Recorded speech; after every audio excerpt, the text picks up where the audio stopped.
बहुत घबरा रहे हैं। आप अपने गुस्से को संभाल लीजिए। देखिए मेरी बात सुनिए। मजली, उस कमीने नाटू के बच्चे ने हम पे वार किया है, वार।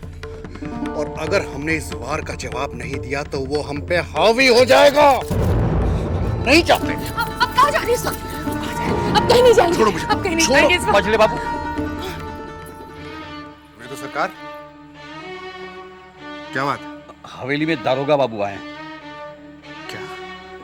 मैंने उन्हें लाजघर में बिठा दिया है। ठीक है, तुम जाओ। सुनो, जी सरकार। खजाने में कितने पैसे हैं? जी कुछ थोड़े बहुत हैं। ठीक है, तुम उसमें से एक थैली निकाल कर पहुंचो, हम आते हैं। जी सरकार।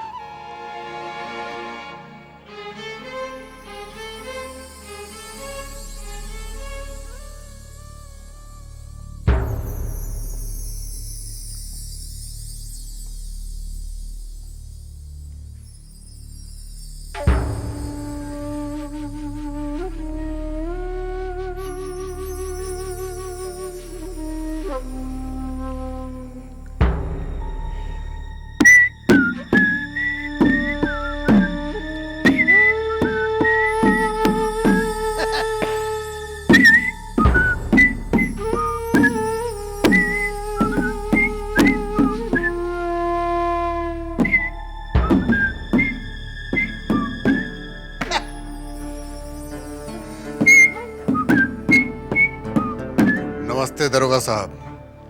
ओ मजले बाबू, आइए आइए। हम आपको बुलाने वाले थे नाटू दत्त के खिलाफ रपट लिखाने के लिए।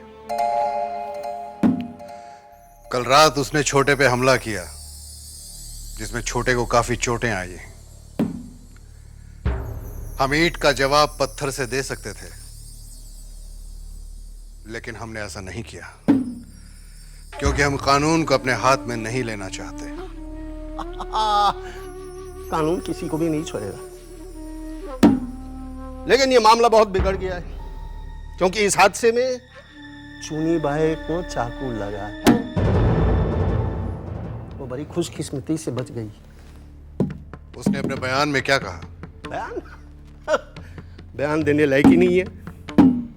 अस्पताल में बेहोश पड़ी है। हाँ, उनके बयान पर ही बहुत कुछ निर्भर करता है।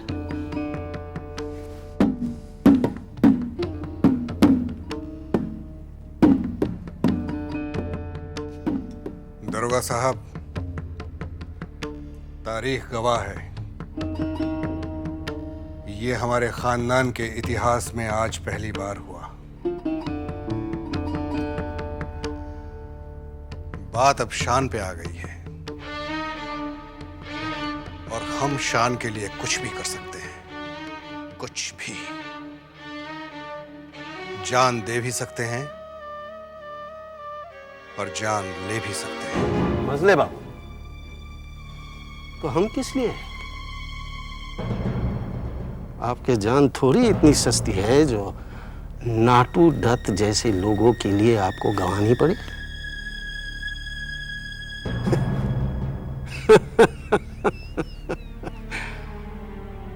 अब तो उनको भी बहुत कुछ गंवाना पड़ेगा। हम भी तो यही चाहते हैं। मजले बाबू की शान में कोई कमी नहीं आनी चाहिए। अब सब कुछ आप ही के तो हाथ में है। हमारा दुश्मन बचना नहीं चाहिए। मजले बाबू, वो सिर्फ आपका दुश्मन नहीं, वो कानून का मुजरिम भी है। अच्छा, इसमें कितना है? पूरे 3000। ओह, थैंक यू। समझ लो काम हो गए। एक बात याद रखिएगा दरोगा साहब, ये हमारी इज्जत का सवाल है। ओके, तुम जाओ।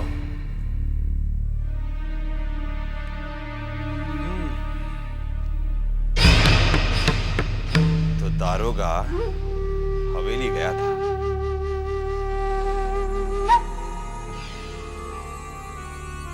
लेकिन वो ये नहीं जानता कि नाटू दत्त को गिरफ्तार करना उतना आसान नहीं है जितना मजले बाबू ने सोच लिया है।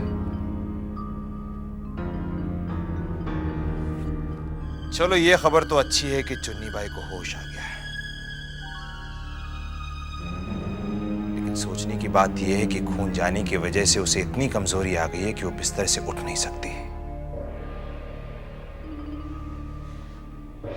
मंझले बाबू ने हमें फंसाने के लिए जो चाल चली है ना, उसी चाल से हम उसे मात देंगे, उसी चाल से। वो किस तरह? तुम देखते जाओ बंधु, तुम देखते जाओ अब क्या होता है। दुश्मनी का ये खेल चौधरी की हवेली से शुरू हुआ है और हम उसे उसी हवेली में जाकर खत्म करेंगे। तुम बस देखते जाओ।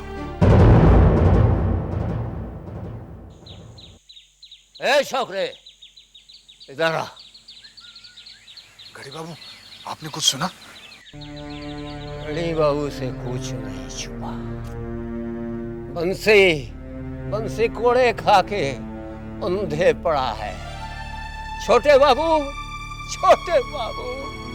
घायल होकर पलंग पे पड़े हैं और चूनी चक्कू खा के अस्पताल में पड़ी है। मर गई तो अच्छा है, बच गई तो इससे ज्यादा भयानक मौत मरेगी। खड़ी बाबू, आपको ये सब कैसे पता? बच्चे, आगे क्या होने वाला है मैं उसे बता सकता हूँ। क्या होने वाला है? एक दिन इस हवेली की लकड़ियां टूट कर गिरेगी, हवेली चकनाचूर हो जाएगी, बिना दाने के कबूतर मरेंगे, नौकर चाकर जान बचाकर भाग जाएंगे, नहीं भागे तो इसी हवेली की ईंट और पत्थरों का नीचे दब कर मरेंगे और अंत में क्या? अंत में मिट्टी की खुदाई में एक चमकदार चीज मिलेगी। चमकदार चीज? हीरा। हीरा? मैं समझा नहीं।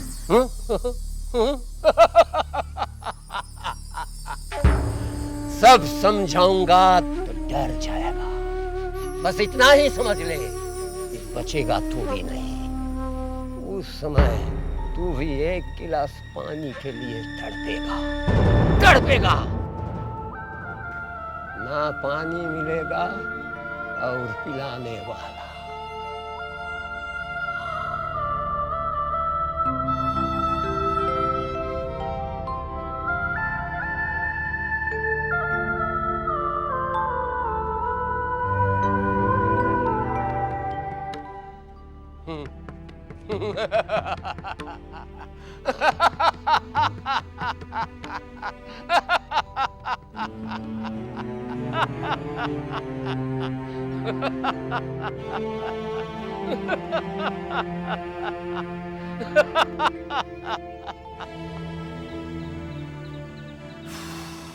जबा, बेटी, रतन, कहाँ चले गए सब लोग? अरे पानी तो पिलाओ। ये लीजिए। वाह, नाम लिया और पानी हाजिर। मुझे पता है ना, शहर से वापस आने के बाद आपको सबसे पहले पानी चाहिए। हाँ हाँ, तुझे तो हमेशा सब कुछ पहले से ही पता रहता है। आज आप जरूर थक गए होंगे। क्यों? आज क्यों? मैं तुझे थका हुआ दिख रहा हूँ? या तू समझती है कि मैं बूढ़ा हो गया हूँ? डॉक्टर बाबू कह रहे थे कि खुली हवा में टहलना सेहत के लिए बहुत अच्छा होता है। हाँ हाँ, मुझे पता है। तू इधर बैठ यहाँ पे। मैं तुझे कुछ बताना चाहता हूँ। क्या? बेटी, आज मैं बाहर गया तो एक बुरी खबर सुनने को मिली। कैसी बुरी खबर पिताजी? सर दबा दो। नहीं, बस यही ठीक है।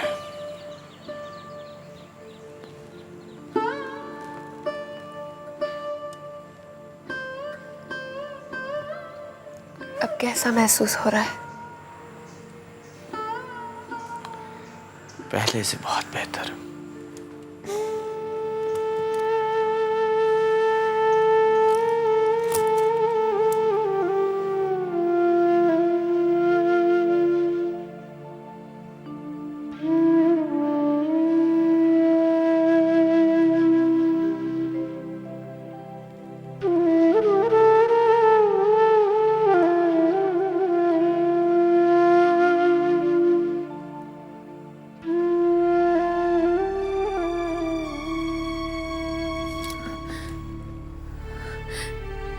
क्या हुआ?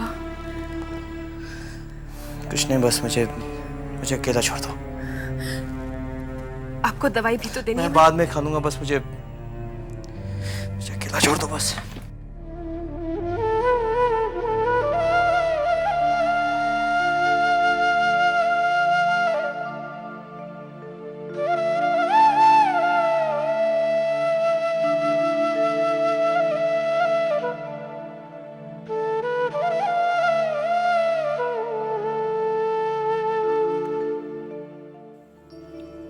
फिर तो छोटी बहू छोटे बाबू को लेकर बहुत चिंतित होगी। भगवान जाने, बस हवेली की इज्जत कहीं मिट्टी में ना मिल जाए। लोग तो तरह तरह की बातें कर रहे हैं। कुछ लोग तो ये भी कह रहे हैं कि पुलिस हवेली तक पहुंच चुकी है। हे भगवान, पिताजी भूतनाथ भी तो हवेली में ही है। जानता हूं बेटी, उसी को लेकर तो मैं भी इतना चिंतित हूं।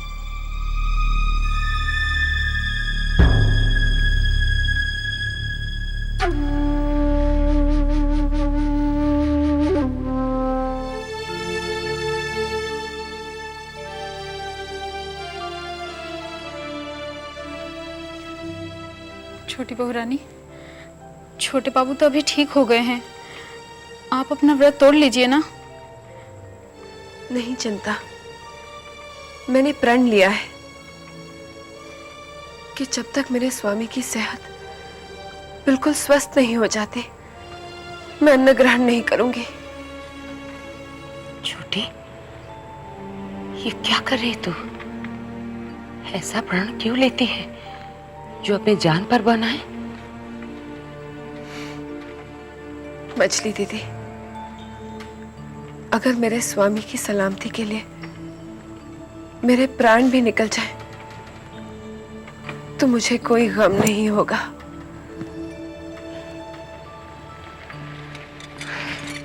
सच बताओ छोटी, पतिव्रता तो हर औरत होती है, मगर तेरे जैसी पतिव्रता कम ही होते हैं।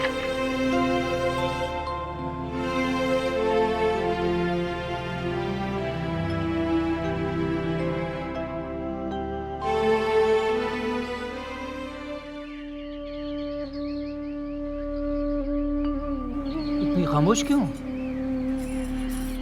आपको पता है, छोटी चाची ने व्रत रखा है। जब तक छोटे चाचा ठीक नहीं हो जाते, छोटी चाची कुछ भी नहीं खाएंगी। अरे ये हमारे खानदान की नहीं बल्कि पूरे हिंदुस्तान की परंपरा है। पत्नियां अपने पतियों की कामयाबी के लिए व्रत रखती हैं, इसीलिए छोटी चाची ने भी रखा है। और अगर उनको इसमें खुशी मिलती है तो फिर इसमें दुखी होने की क्या बात है? नहीं, मेरी वो मतलब नहीं था। इतनी कठिन व्रत। चारू, तुम अपने बारे में क्यों नहीं सोचती? आज तुम्हारी वजह से ये नाकारा नाकाबिल नन्हे क्या से क्या हो गया है। तुम्हें पाने के बाद मुझे एहसास हुआ है कि जिंदगी क्या होती है, घर क्या होता है। और जब मुझ जैसा इंसान बदल सकता है तो देखना छोटे चाचा भी ठीक हो जाएंगे और हमारी छोटी चाची का व्रत भी कामयाब हो जाएगा। अब उदास रहने की जरूरत नहीं है, मैं तुम्हें उदास नहीं देख सकता। हाँ, मुस्कुराओ।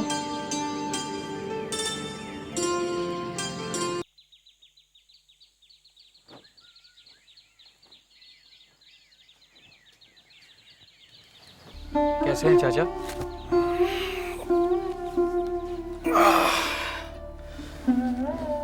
ठीक हो अभी? हमने शशि डॉक्टर को खबर कर दी है, वो दिन में 2 बार आके देख जाएगा तुम्हें। चाचा आप किसी बात की फिक्र मत कीजिए, खदान का काम मैं संभाल रहा हूँ, बस सिर्फ आप अपनी सेहत पर ध्यान दीजिए। वो सब तो ठीक है, लेकिन छोटे, सबसे पहले तुम्हारा अच्छा होना बहुत जरूरी है। तुम तंदुरुस्त हो जाओ। हम कहाँ तक काम संभालेंगे? दोनों भाई मिलकर काम करेंगे तो काम अच्छा होगा। अच्छे हो जाओ छोटे, दवा वक्त पे लिया करो और अपनी सेहत का ख्याल रखना। हम चलते हैं। शराब तो नहीं पीते हो आजकल? मत पीना, अच्छे हो जाओ जल्दी। चाचा मुझे आपसे एक बात कहनी है। कहो। छोटी चाची ने 2 दिन से अन्न का एक दाना तक ग्रहण नहीं किया है। जानते हैं क्यों? उन्होंने प्रण किया है कि जब तक आप पूरी तरह ठीक नहीं हो जाएंगे वो कुछ भी नहीं खाएंगी। चाचा भगवान ने चाहा तो आप ठीक हो जाएंगे, मगर मुझे ये डर है कि कहीं छोटी चाची बिस्तर ना पकड़ ले। आप ही हैं चाचा जो उनका व्रत उड़वा सकते हैं। मुझे पूरा यकीन है कि वो आपका कहना कभी नहीं टालेंगी चाचा।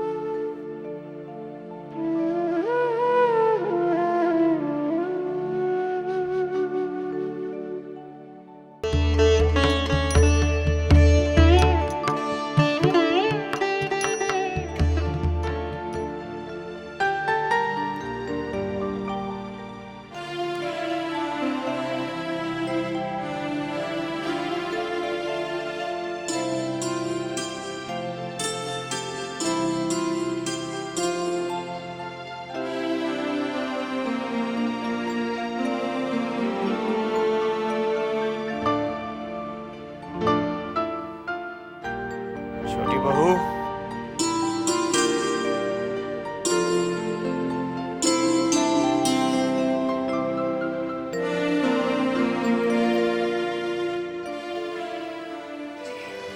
क्या हुआ?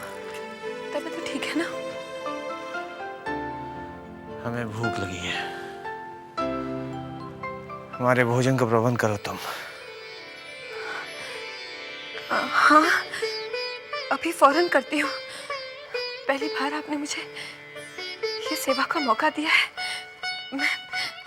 मैं खुद बना कर लाती हूँ। हाँ, अभी लाइए।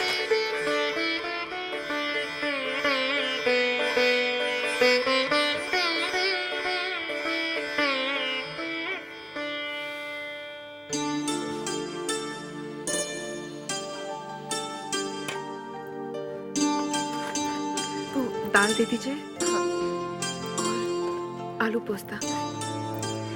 छोटी बहू रानी, भोजन मैं लगा देती हूँ। नहीं दीदी, आप तो जानती हैं कि जब से मैं इस हवेली में ब्याह कर आई हूँ, आज ये पहला मौका है कि छोटे बाबू ने खुद मुझे भोजन लाने के लिए कहा है। आज मैं बहुत खुश हूँ। आज तो मैं अपने हाथों से ही उनको खिलाऊंगी।